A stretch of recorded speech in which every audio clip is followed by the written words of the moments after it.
I'm sure you're familiar with. Well, we might get into Dover, or if you afterwards you might come up and I'll ask you an interesting question about whether you know what We the cited actual... Behe a number of times indirectly. So since he was completely discredited at that trial, I just wonder if there's some alternative basis. And ask me what the exact text of what the Dover, what people had problems with. I think you might be shocked. But if you start by saying that ID is creationism and then you go no further, well then the debate ends. Because you've decided ahead of time that you know better than the ID people what it is that they believe, and you've characterized it as a religious belief. But if you take the peer-reviewed articles, if you take the mathematicians who write in peer-reviewed articles, God should not play a role in one way or the other. It doesn't matter what they believe. As Z said, the science should stand on its own. Okay? Whatever their motivations are, their motivations are. You could have an atheist who is afraid that God might be proven out there in science somewhere, and so their motivation is to prove that God couldn't possibly exist, and it's all got to be random. And by the way, I'll accept your modification that random plus variation with a positive outcome. I'll just take that as kind of shorthand for the same concept. I don't disagree with what he said. So all I'm trying to say is that if you decide that you want to say that it's got to be God, and that's what you say that the ID people are saying, well then I don't know where to go with you. But I don't happen to believe that God is it, and I do believe that there's a pretty high probability that there's intelligent design. Let me offer us some evidence. Does everyone know about the unified theory of physics? Or the aging mechanism we talked about, or the origins of the Big Bang? Now, these are all prominent scientific questions of the day, and there are competing theories on all of these things. Does anybody accuse one side or the other of being a creationist? Does anybody say your viewpoint doesn't have merit because you're a Christian, or your viewpoint doesn't have merit because you're an atheist and you're pushing... No, but the formal form of your argument is not A, therefore B. It doesn't follow.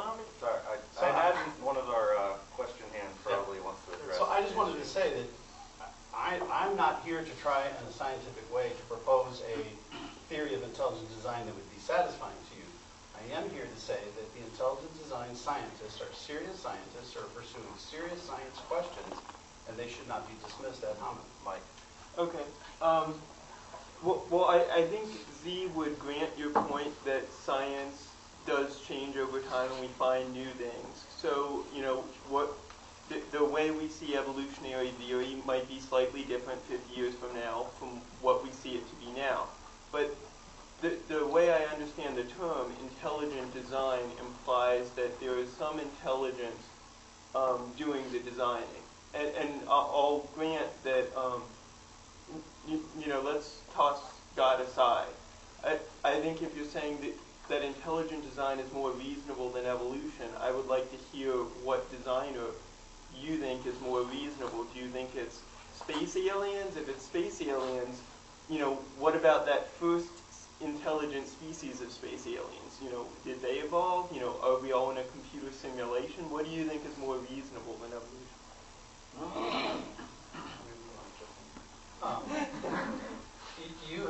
You have taken an interpretation of intelligent design that I don't think the intelligent design would adopt. You have taken intelligent design and said that intelligent designer. You've gone back to the God thing. And I think the scientists who are pursuing this theory are not saying that there is somebody out there putting their finger on the scale doing all these things. I think they're saying which theory is more satisfying, Mendel's or Watson and Crick.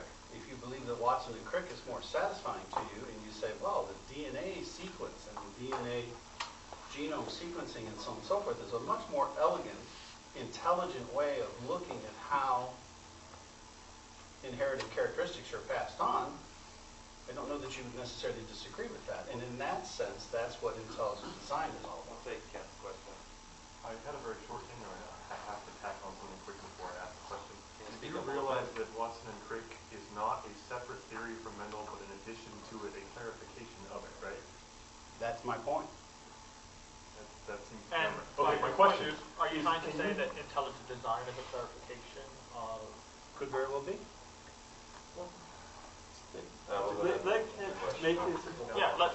Still can't finish. can you name any idea you have proposed tonight that did not originate in creationism?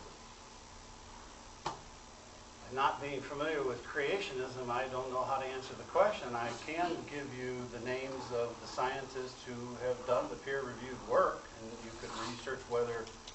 you believe, and they in turn came to their theories through creationism, I don't know exactly how to Well, I respond wrote to a that. list of the ideas as you proposed them. Every single one of them has been around for a long time before the words ID were ever proposed. They're all of them. To answer my own question, they're all creationist ideas.